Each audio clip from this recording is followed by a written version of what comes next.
পশ্চিমবঙ্গে শুরু হচ্ছে এসআইআর, স্পেশাল ইন্টেন্সিভ রিভিশন। এই এসআইআর এ বাদ পড়ার ভয়, সঙ্গে রাখবেন কোন কোন নথি।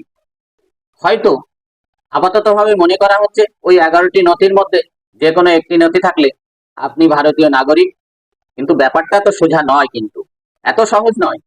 আপনি কোন সালে জন্মেছেন, কোন সালে আপনার ভোটার তালিকায় নাম আছে, সেই হিসাবে আপনার অথবা আপনার অন্য কেউ কে তিনটিরও বেশি নথি জমা দিতে হতে পারে, এমনই বলা হচ্ছে ওই নির্দেশিকায়। কি সেই নির্দেশিকা, সবটা জানাবো। আমি শ্রীবাস পাল, এখন সকাল চ্যানেলে সবাইকে স্বাগত। যদি আমার এই প্রতিবেদনটা ভালো লাগে তাহলে জনস্বার্থে বেশি বেশি করে শেয়ার করবেন, লাইক দেবেন, মানুষকে জানাবেন। এই সংক্ষিপ্ত প্রতিবেদনটা আমি সেই উদ্দেশ্যে আপনাদের জন্য তৈরি করলাম।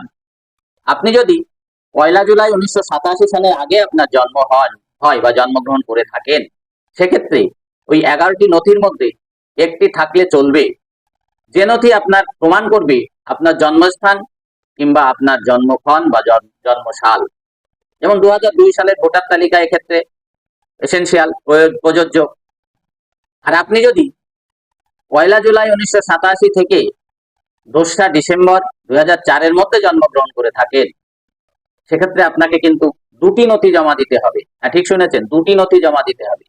প্রথমটি এমন নথি যা আপনার নিজের জন্মস্থান অথবা জন্মসালকে প্রমাণ করবে। দ্বিতীয়টি এমন নথি যা আপনার বাবার অথবা মায়ের জন্মস্থান, জন্মক্ষণকে প্রমাণ করবে। তাহলে আপনার নিজের জন্য দিতে হবে জন্ম সার্টিফিকেট থাকলে, অথবা স্কুল সার্টিফিকেট, অথবা এমপি মাধ্যমিক সার্টিফিকেট দিতে হবে, অথবা এসসি এসটি ওবিসি সার্টিফিকেট, এগুলো দিতে হবে। আবার বাবা মায়ের ক্ষেত্রে 2002 সালের ভোটার তালিকা দিলে হবে। যদি 2002 সালের ভোটার তালিকায় নাম না থেকে থাকে তাহলে আপনার ওই 11টি নথির মধ্যে যে কোনো একটি দিতে হবে। যদি আপনি 2রা ডিসেম্বর 2004-এর পর জন্ম নেন, সেক্ষেত্রে আপনার ওই 4টি নথি জমা দিতে হবে। আপনার জন্য 4টি নথি লাগবে। প্রথমটি আপনার নিজের জন্য এমন নথি লাগবে যা আপনার জন্মস্থান অথবা জন্মক্ষণ বা জন্মসালকে প্রমাণ করে, যেমন জন্ম সার্টিফিকেট, মাধ্যমিক pass certificate, SC ST OBC certificate, এরকম যে কোনো একটি দিতে হবে।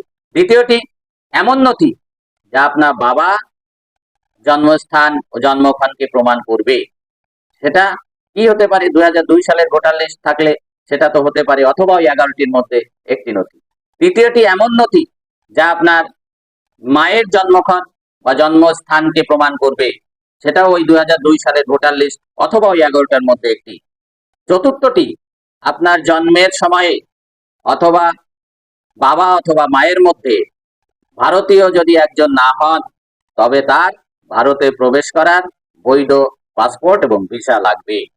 এছাড়া আপনাকে ওই এসআইআর এ জমা দেওয়ার সময় একটি হলফনামা জমা দিতে হবে, যার সঙ্গে আপনার প্রয়োজনীয় নথিগুলো জুড়ে দেবেন। সেখানে আপনাকে স্বতঃপ্রণোদিতভাবে ঘোষণাপত্র জমা দিতে হবে, যেখানে লেখা থাকবে আপনি আর কোনো দেশের নাগরিক নন, শুধুমাত্র ভারতবর্ষের নাগরিক। আপনি এই ক্ষেত্রের মানে এই বুথের ছাড়া রাজ্যের অন্য কোনো বুথের আপনি ভোটার নন। তাহলে নির্বাচন কমিশনের লোক যখন আপনার বাড়িতে আসবে, ধীরে সুস্থে সব বুঝে নিন, সঠিক কাগজপত্র সংগ্রহ করুন, তারপরে সঠিক কাগজপত্র দিয়ে জমা দিন, যাতে আপনার নামটি কোনো অবস্থায় বাদ না যেতে পারে। আপনি অবশ্যই মনে রাখবেন, আপনি ভারতীয় নাগরিক, আপনার নাম বাদ যাবে না। আপনি সঠিক বুঝে সঠিক কাগজ জমা দেবেন। সংক্ষেপিত এই প্রতিবেদনটি যদি ভালো লাগে, জনস্বার্থে মানুষের উপকারার্থে বেশি বেশি করে শেয়ার করবেন। ভালো থাকুন, সুস্থ থাকুন। ধন্যবাদ সবাইকে।